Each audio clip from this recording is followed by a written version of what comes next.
at the British accent. So I'm going to call this RP, which is received pronunciation, and it's sort of your more upper class British accent. It's not really spoken today on the streets of London, unless you were born maybe before 1950. But it's a really important accent to have, especially as an actor, because RP is used for a lot of period dramas.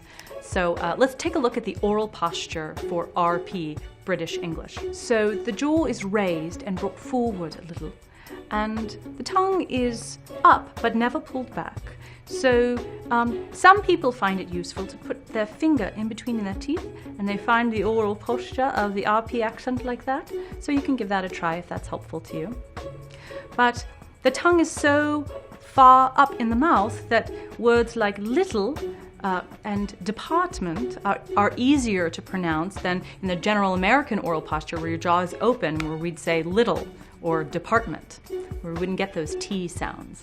So let's take a look at some RP sound changes. So the first one I want to look at is the E to the I sound. And this, again, is a very upper class, almost an antiquated sound. You will hear it sometimes in people speaking today, but it's a good distinction to make. So in the phrase, Betty is really silly, E, in the American accent. In the RP accent, we'd go, Betty is really silly.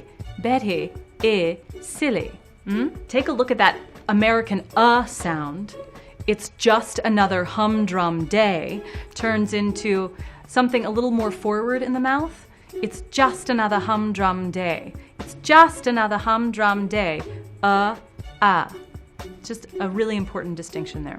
Let's take a look at some AR words. So we got married in Paris is how I would say it. I have a little bit more R coloring than most people. I was raised in Florida. So we got married in Paris is a little lighter American accent for you. But in the RP accent, we would go, we got married in Paris. It's a more pure sound. It's one vowel as opposed to a diphthong, which is two vowels. Married, Paris in my accent, and then married and Paris, one vowel sound. This is a kicker for British English, and this is actually the way I jump into it. I would say in my accent, thought, but in RP, I would say thought. You bring the lip corners forward. Thought. Saul's daughter studied law. Saul's daughter studied law, as opposed to Saul's daughter studied law in my American accent. You want Saul's daughter studied law. And then there's the shorter version of that same sound. So in American English, it would be Roger lost his dog. In your RP accent, you would say Roger lost his dog.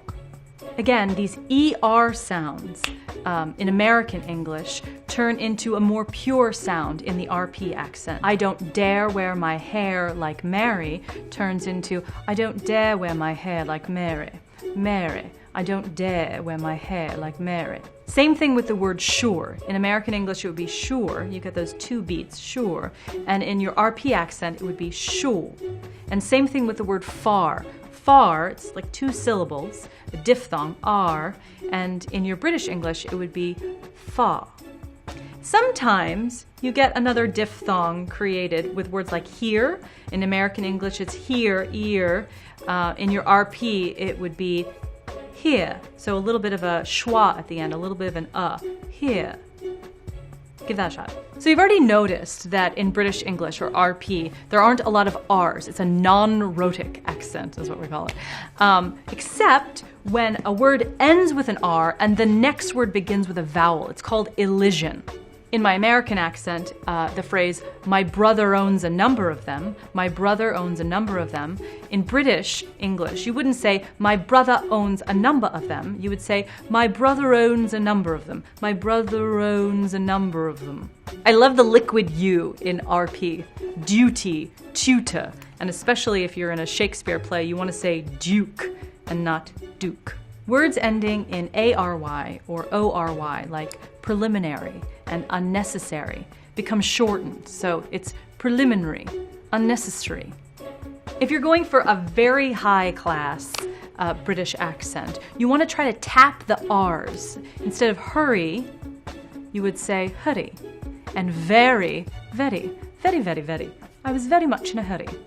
The phrase, there's a chance the class will laugh, turns into, there's a chance the class will laugh. Now this does not happen all the time, so take a look at native speakers and notice when that change happens from ah to ah.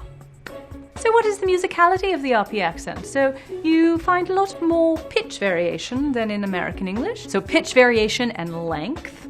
But don't take my word for it. Like I said, listen to native speakers and notice the musicality for yourself. So there's some tips on the RP or British accent.